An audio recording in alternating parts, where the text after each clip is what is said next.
안녕하세요. 생활과 과학 2단원을 함께한 임세라 선생님입니다. 네, 아름다운 생활이라는 2단원은요, 임세라 선생님과 함께 할 거고요.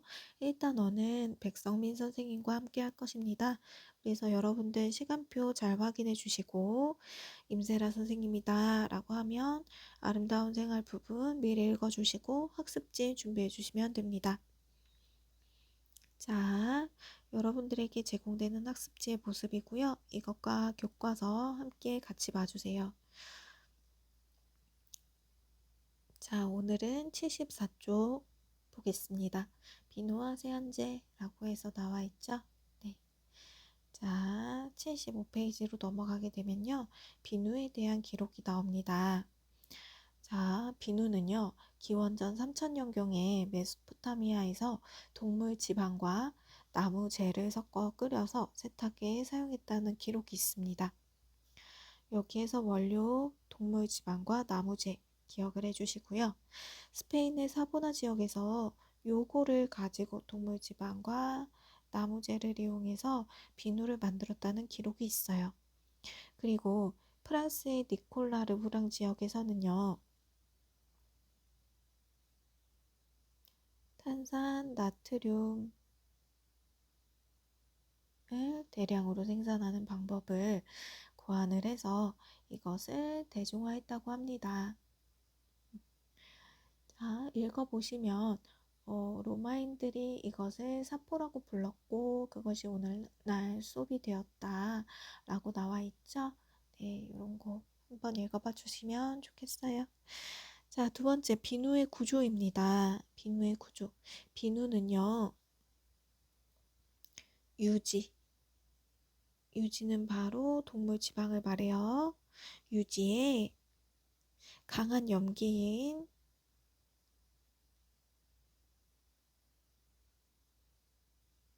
수산화나트륨을 반응시켜서 만듭니다.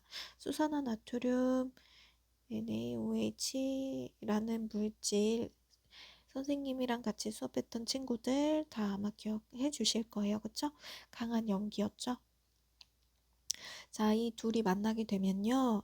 소수성인 부분과 그리고 친수성인 부분을 모두 갖는 구조가 만들어집니다. 네. 자, 이것이 바로 비누의 분자 구조예요. 자, 소수성인 부분은요, 말 그대로 물과 친하지 않아요.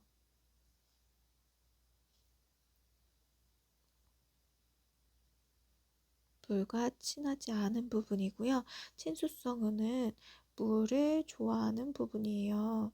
그래서 물을 싫어하는 부분과 물이 좋아하는 부분 두 군데가 한 분자 안에 같이 들어있어요.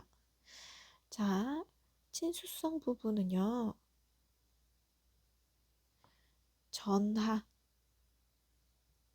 전하를 띠고 있기 때문에 여기 전하 보이시죠? 마이너스. 전하를 띠고 있기 때문에 여기에 물과 친화력이 큽니다. 물과 잘 만나요. 이쪽 이온으로 되어 있죠? 네. 그래서 물과 굉장히 잘 만나는 부분이고요. 이 부분은 기름과 잘 안 섞여요. 그런데 이 소수성 부분은 반대예요. 물과 잘 섞이지 않고요. 기름과 잘 섞이는 부분으로 되어 있어요. 자, 친수성 부분과 소수성 부분이 함께 있는 이 비누는요. 물 속에 어떻게 들어가 있냐면 이렇게 들어가 있어요. 저기 그림 보이시죠? 네.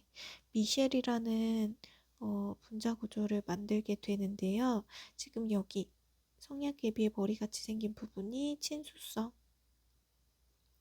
물을 향하고 있죠? 이쪽은 물을 좋아하지 않는 소수성 부분. 그래서 물의 반대쪽으로 배열이 되어 있고요. 소수성은 같이 소수성끼리 친하게 옆으로 이렇게 붙어 있어요. 자, 지금 여기에 보시면요. 미셸이라고 하는 구조 안쪽은요. 물과 안 친한 친구들 소수성으로 다 이루어져 있고 바깥쪽 물과 맞닿는 부분 이쪽은요.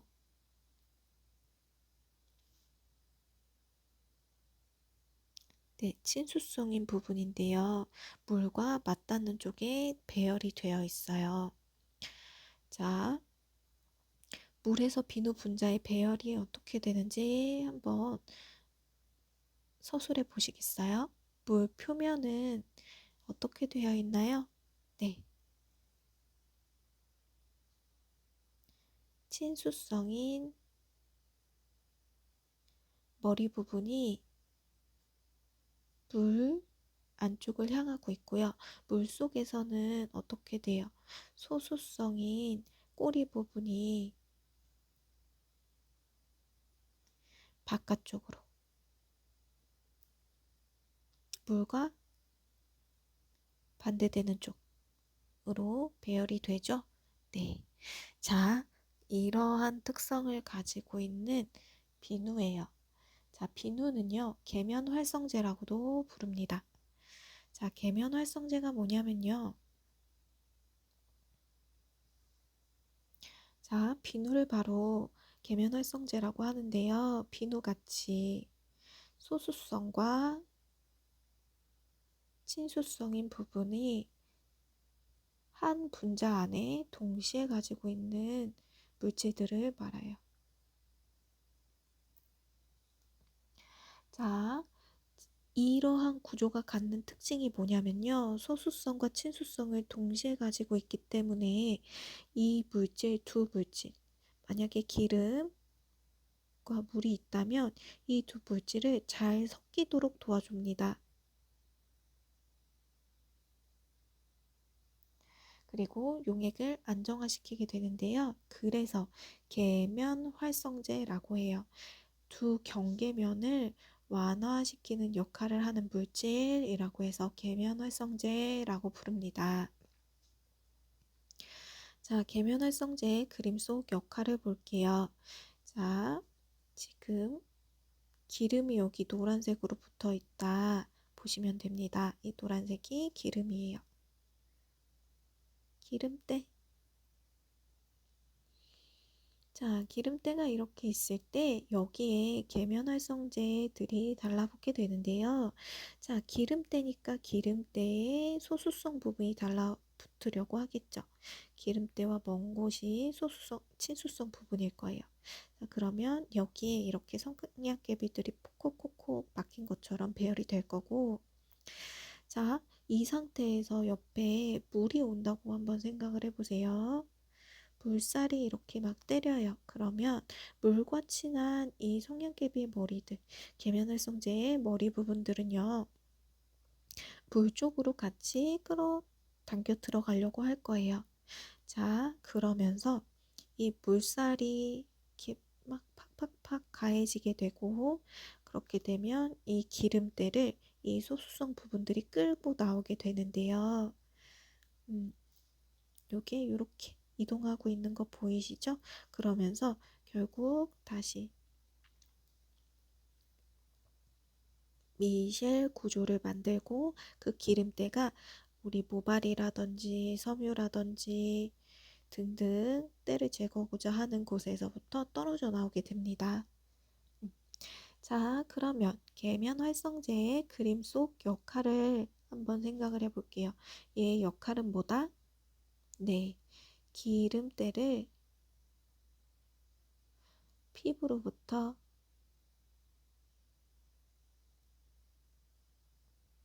분리시키는 역할을 합니다.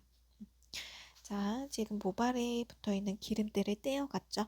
네, 계면활성제의 그림 속 역할 기름때를 피부로부터 분리하는 역할을 합니다. 자, 여기에서 소수성 부분이 닿아 있는 곳은 그렇죠. 기름때가 될 거고요. 친수성 부분이 닿아 있는 곳은 바깥쪽 물 쪽이 될 거예요. 네. 자, 그러면 계면활성제의 역할 한번 생각을 해보겠습니다. 계면활성제는 어떤 역할을 한다? 네. 계면을 풀어주고요. 계면을 풀어주기 때문에 여기에 거품을 일게 해요. 여러분들 비누 거품 아시죠? 이게 물에 그 표면 장력이 약해졌었을 때 생기는 현상인데요. 음, 자, 거품을 촉진하게 되고 그리고 세척 작용을 하게 됩니다. 자, 이러면서 세척 작용, 각종 물질이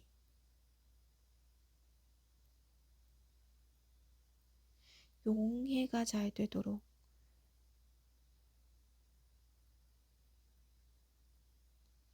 도와주고요. 네. 그리고 수용성 성분과 지용성 성분이 잘 섞이도록 하는 역할을 합니다. 수용성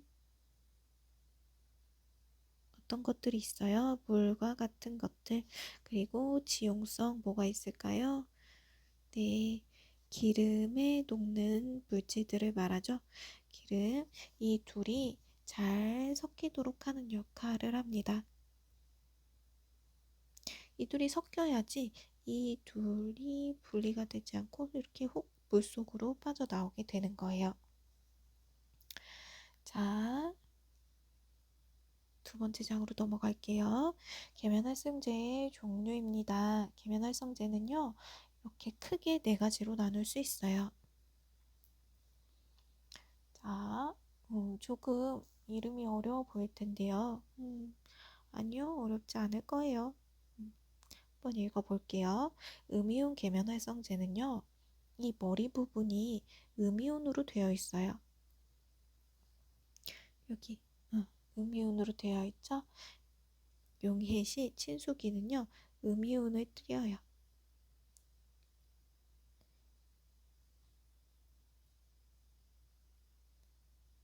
자, 두 번째, 양이온 계면활성제는 반대로 이 머리 부분이 양이온이 됩니다.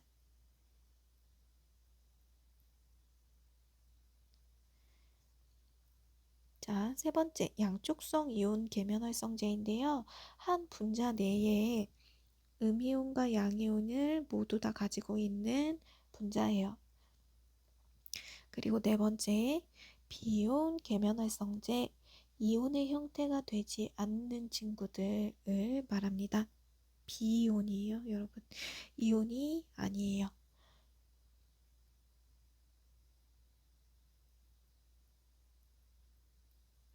자, 각각의 특징을 한번 볼게요. 음이온이 되는 이 비누들은요, 대체로 옛날 우리가 알고 있는 비누, 샴푸, 바디 샴푸 등등이 있겠습니다.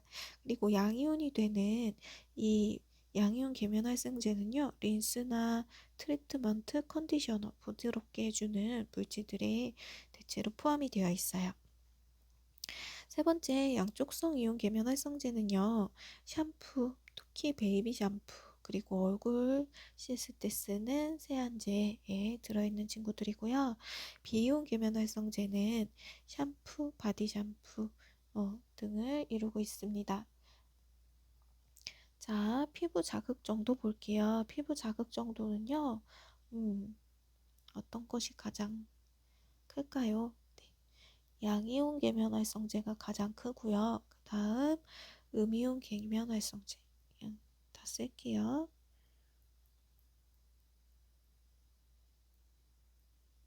양이온 계면활성제가 가장 크고 두 번째 음이온 계면활성제가 그 다음입니다. 그리고 양쪽성 이온 계면활성제가 그 다음으로 잡고요. 마지막 비이온 계면활성제가 그 다음으로 안정한 형태를 가져서 피부 자극 정도도 이렇게 나타낼 수 있어요. 자, 세정력을 볼게요. 세정력은 음이온이 가장 큽니다. 음이온 계면활성제가 가장 크고요. 그리고 다음으로는 양쪽성 계면활성제가 세정력이 두 번째로 크게 돼요. 그리고 세 번째는 양이온 계면활성제고요. 비이온 계면활성제는 세정력이 가장 낮습니다. 자, 비누와 클렌징 폼은 어떻게 다를까요? 여러분들 비누 쓸 땐 어때요? 손에서의 느낌 어때요? 네, 굉장히 뻑뻑한 것을 씻고 나면 굉장히 뻑뻑해지죠. 자, 그런데 클렌징 폼은 어때요? 세수하고 났었을 때 비누 쓴 것처럼 그렇게 뻑뻑해지나요? 그렇지 않죠? 네, 비누는요, 세척 효과가 굉장히 우수해요. 세척이 잘 됩니다. 자, 그런데 단점은요, pH가 높아요. pH 8에서 10 정도로 염기성을 띠고요. 자, 염기성을 띠는 이 비누로 세수를 하게 되면 피부의 각질층을 파괴하게 됩니다.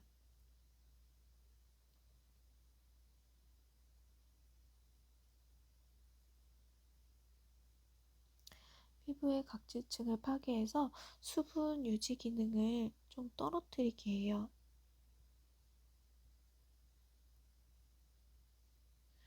자, 그런데 클렌징 폼은 어떠냐면요. 다량의 계면활성제를 포함하고 있어요.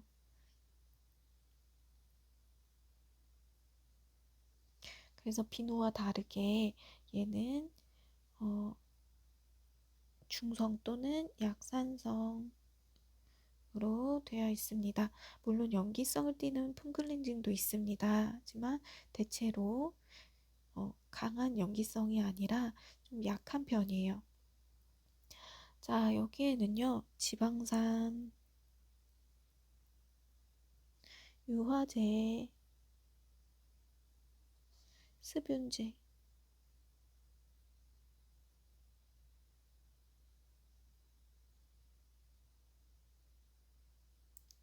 습윤제고요. 그리고 보습제, 마지막으로 각종 향료 등을 넣어서 만듭니다. 그래서 여러분들 씻고 나서 수분 유지가 잘 안 되던 비누의 단점을 친구는 보완해 줄 수 있다 라는 거예요. 자, 비누보다 거품이 잘 나요. 비누보다 거품이 잘 나고요.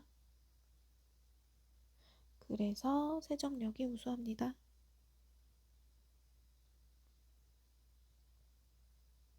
그런데 이것도 단점이 있어요. 너무 자주 사용할 경우 피부의 피지 성분도 같이 사라지기 때문에 음, 이것도 과도한 사용은 피부염을 일으킬 수 있습니다.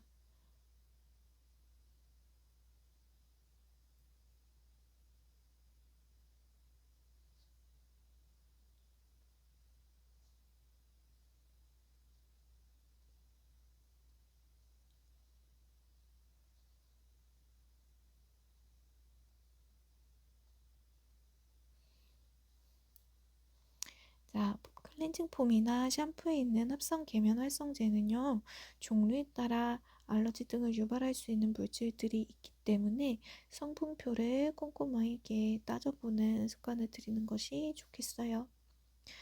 자, 여러분들 여기까지 어려운 거 없으셨죠? 네, 어려운 거 없으셨을 거라고 믿습니다.